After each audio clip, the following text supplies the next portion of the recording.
Well, I'm honored to be here with so many of my employers.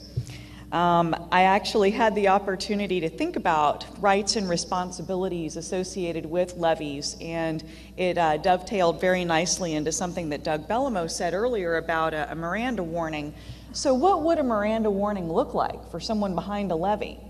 Probably something like, you have the right to be informed of your risk. You have the right to obtain flood insurance. If you cannot afford flood insurance, then we will bail you out at taxpayer expense without making you whole after the disaster. We will delay requirements that you obtain that flood insurance until you such time as you can afford it, et cetera, et cetera. But I thought, but there are also significant responsibilities associated with owning a levee, with building behind a levee, with living behind the levee. In terms of what we're going to cover here very quickly is kind of the current state and how we got here. I'm going to go through that really quickly because I think this learned audience already knows it very well. But let's talk about some visions of success and see if we have those visions in common.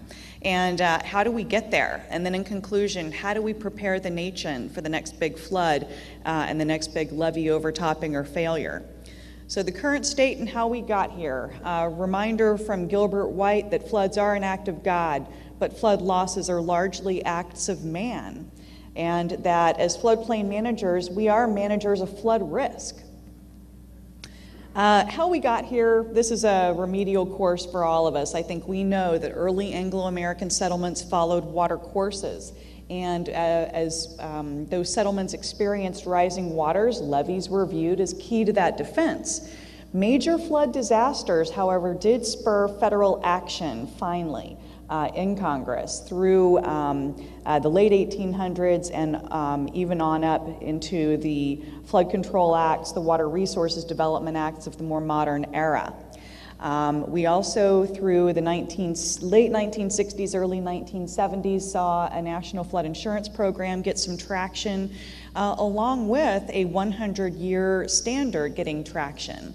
That standard may have had some unintended consequences of driving down levels of protection for levees with the sole purpose of removing an area from the special flood hazard designation. Statements as early as 1981 that crediting a levee system that provides only 100-year level of protection could actually violate the spirit of the National Flood Insurance Act.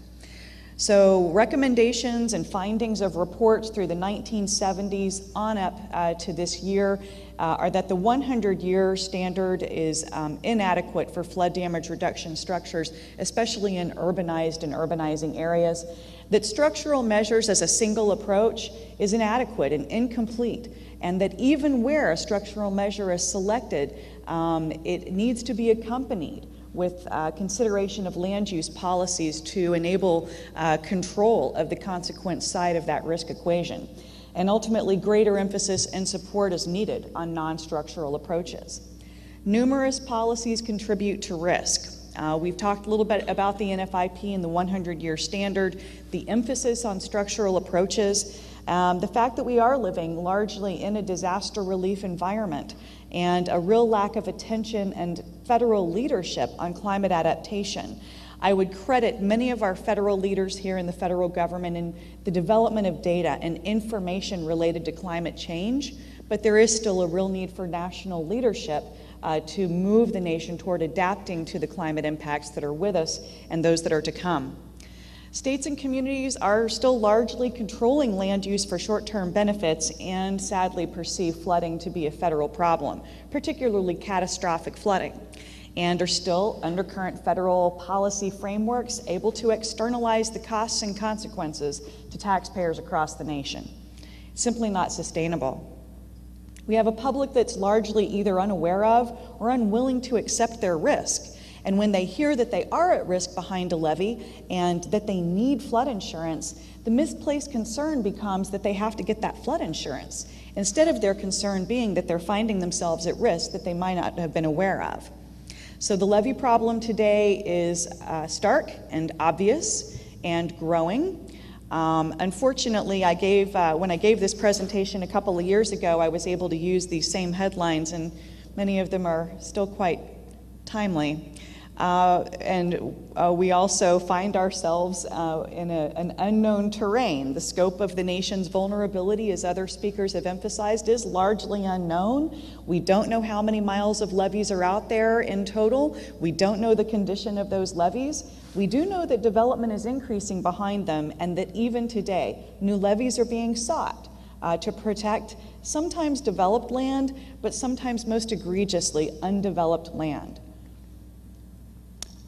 Just another projection of the national levee inventory. But there you can see that those that are within federal authorities are most likely far outnumbered by those that are private or in the hands of non-federal governments or quasi-governmental agencies and organizations out there. They do proliferate the American landscape. They are relied upon to protect people, property, commerce, and infrastructure. I would emphasize that while we as a nation face our crumbling infrastructure, really great program on the History Channel if anybody caught it, but we face these challenges with our bridges, our water, wastewater treatment plants, roads, utility, and of course flood control. But out of all of those other classes of infrastructure, only one of them, and that is our flood control infrastructure, protects all those other classes of infrastructure. So it's important to keep that in mind when we think about where we're going to spend federal dollars bringing our infrastructure up into the modern era. It's also estimated that tens of millions of people live and work behind leveed areas. We still have no national standards or approaches, and the big question is, with these structures continuing to age, infrastructure degradation, increasing population at risk, and climate change impacts taking hold, can we afford as a nation to stay in this current state of vulnerability? And can our national economy take another 2005 hurricane season?